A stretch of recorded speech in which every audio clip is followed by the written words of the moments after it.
بسم اللہ الرحمن الرحیم۔ السلام علیکم ورحمۃ اللہ وبرکاتہ۔ آج کی اس بابرکت ویڈیو میں ہم آپ کو بتائیں گے 10 محرم الحرام یعنی یوم عاشوراء کے دل دہلا دینے والے تاریخی واقعہ کربلا کی مکمل تفصیل۔ یہ ویڈیو ہر اس مسلمان کے لیے ہے جو اہل بیت سے محبت رکھتا ہے اور حقیقت جاننا چاہتا ہے۔ اس ویڈیو کو آخر تک ضرور دیکھیں تاکہ آپ کو ایک ایک شہید اور ہر منظر کی سچائی واضح ہو جائے۔ اگر آپ آج بھی امام حسین رضی اللہ تعالیٰ عنہ کو زندہ سمجھتے ہیں تو کمنٹس میں یا حسین لکھنا نہ بھولیں۔ اسلامی تقویم کا پہلا مہینہ محرم الحرام ہے اور اس کے 10ویں دن یعنی یوم عاشوراء تاریخ اسلام کا ایک عظیم دن ہے۔ اس دن کو کئی حوالوں سے فضیلت حاصل ہے، لیکن سب سے اہم وجہ واقعہ کربلا ہے، جس میں نواسۂ رسول حضرت امام حسین رضی اللہ تعالیٰ عنہ نے حق و صداقت، عدل و انصاف اور دین اسلام کی بقا کے لیے اپنے 72 جانثاروں سمیت جامِ شہادت نوش کیا۔ یزید کا اقتدار اور امام حسین رضی اللہ تعالیٰ عنہ کا انکار۔ سن 60 ہجری میں معاویہ بن ابو سفیان کی وفات کے بعد اس کا بیٹا یزید خلافت میں قابض ہو گیا۔ یزید فاسق و فاجر انسان تھا، دین کی تعلیمات سے دور، شراب نوشی، ناچ گانا، ظلم و فسق اس کی شخصیت کا حصہ تھے۔ جب اس نے خلافت سنبھالی تو اس نے مدینہ منورہ کے گورنر کو خط لکھا، کہا کہ امام حسین رضی اللہ تعالیٰ عنہ، حضرت عبداللہ بن زبیر اور حضرت عبداللہ بن عمر رضی اللہ تعالیٰ عنہ سے بیعت لی جائے۔ یزید کو معلوم تھا کہ اگر ان بزرگوں نے بیعت کر لی تو پورا عالم اسلام اس کی خلافت کو مان لے گا۔ گورنر مدینہ ولید بن عتبہ نے امام حسین رضی اللہ تعالیٰ عنہ کو رات کے وقت بلاوا بھیجا اور بیعت کا مطالبہ کیا، لیکن امام رضی اللہ تعالیٰ عنہ نے فرمایا، ایسا شخص خلافت کے قابل نہیں جس کا کردار اسلامی تعلیمات سے میل نہ کھاتا ہو۔ نہ میں بیعت کروں گا نہ خاموش رہوں گا۔ یہ ایک کھلا انکار تھا، اور یہ وہ لمحہ تھا جب امام حسین رضی اللہ تعالیٰ عنہ نے ظلم کے خلاف پہلا قدم اٹھایا۔ مدینہ سے مکہ اور پھر کربلا، یزید کی دھمکیاں بڑھنے لگیں اور امام حسین رضی اللہ تعالیٰ عنہ نے اپنے اہل خانہ کے ہمراہ مدینہ چھوڑنے کا فیصلہ کیا۔ آپ رضی اللہ تعالیٰ عنہ نے رسول اللہ صلی اللہ علیہ وآلہ وسلم کی قبر پر جا کر وعدہ اسلام کیا اور راتوں رات مکہ مکرمہ کی طرف روانہ ہو گئے۔ وہاں پہنچ کر آپ رضی اللہ تعالیٰ عنہ نے حج کو عمرے میں تبدیل کیا، کیونکہ آپ کو اطلاع ملی کہ یزیدی کارندے آپ کو حج کے دوران شہید کرنا چاہتے ہیں۔ آپ رضی اللہ تعالیٰ عنہ نے ایک خطبہ میں فرمایا، میں اصلاح امت کے لیے نکلا ہوں، میں چاہتا ہوں کہ میں امر المعروف اور نہی عن منکر کروں۔ کوفہ کی دعوت اور مسلم بن عقیل کی شہادت۔ جب اہل کوفہ کو معلوم ہوا کہ امام حسین رضی اللہ تعالیٰ عنہ بیعت نہیں کر رہے اور دین محمدی صلی اللہ علیہ وآلہ وسلم کو بچانے کے لیے نکلے ہیں، تو ہزاروں خطوط اور قاصد کے ذریعے آپ کو کوفہ آنے کی دعوت دی۔ امام نے اپنے چچا زاد بھائی حضرت مسلم بن عقیل کو پہلے بھیجا تاکہ حالات کی جانچ ہو۔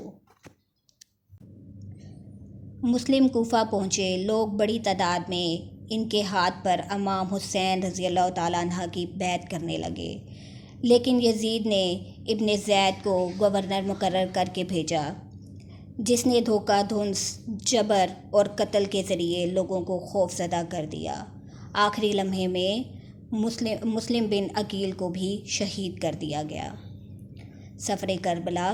جب امام حسین رضی اللہ تعالیٰ عنہ قافلے کے ساتھ کوفہ کی طرف روانہ ہوئے تو راستے میں خبر ملی کہ مسلم بن عقیل جو امام کے نمائندے بن کر کوفہ گئے تھے کو شہید کر دیا گیا۔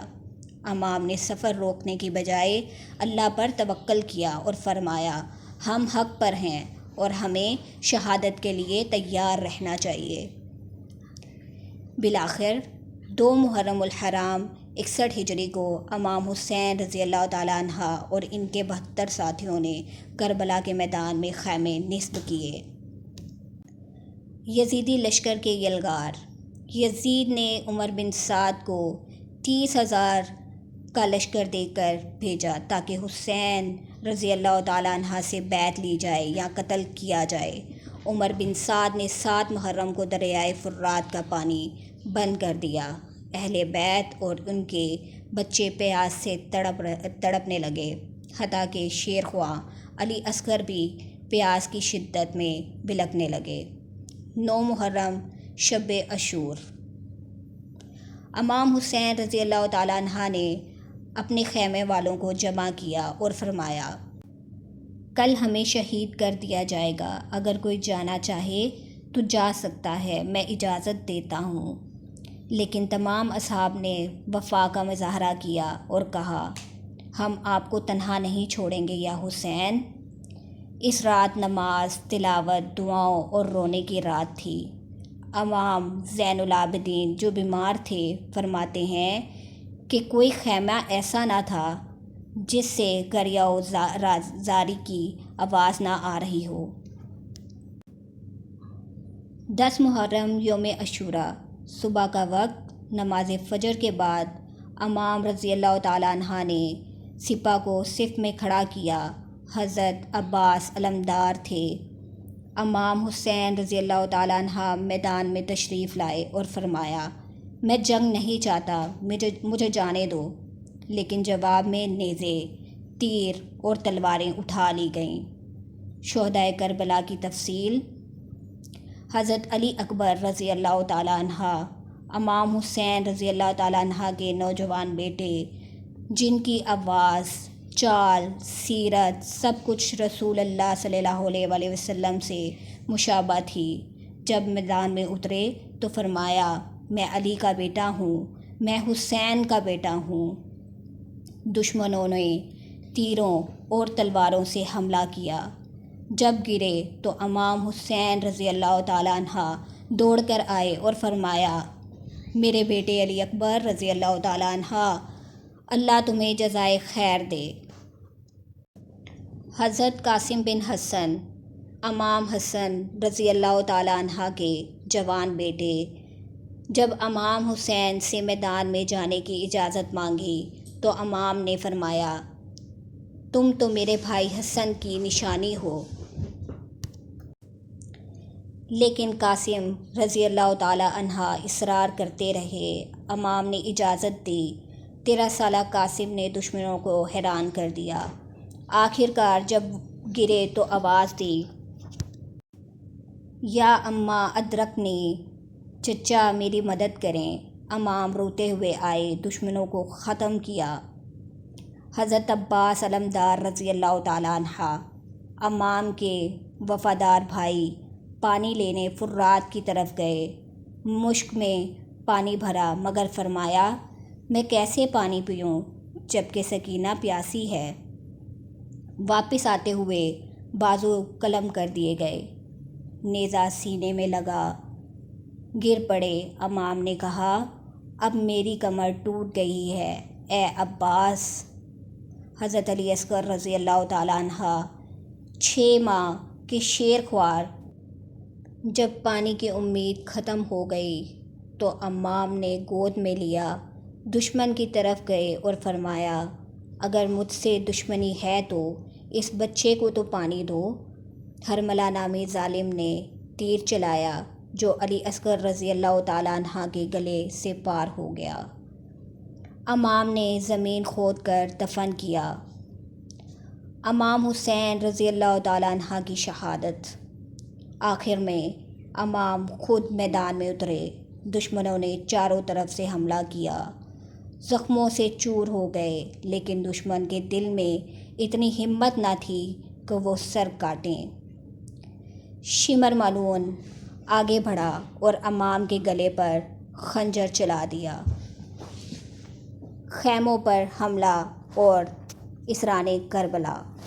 شہادت کے بعد خیموں پر حملہ ہوا، خواتین کی چادریں چھینی گئیں، آگ لگائی گئی۔ حضرت زینب رضی اللہ تعالیٰ عنہ نے سب کو سنبھالا۔ امام زین العابدین کو زنجیر میں جکڑ کر خواتین کو اونٹوں پر سوار کر کے کوفہ اور شام لے جایا گیا۔ دربار یزید۔ یزید کے دربار میں حضرت زینب رضی اللہ تعالیٰ عنہ نے تاریخی خطبہ دیا اور یزید کو للکارا۔ فرمایا، اے یزید، تو سمجھتا ہے ہم ذلیل ہو گئے؟ ہم اہل بیت ہیں، ہماری قربانی کبھی رائگاں نہیں جائے گی۔ واقعہ کربلا کا پیغام۔ حق و باطل کی پہچان، ظلم کے خلاف آواز، وفاداری و قربانی کی مثال، اسلام کے اصل پیغام کی حفاظت۔ امام حسین نے سر کٹوا دیا مگر ظلم کے آگے سر نہیں جھکایا۔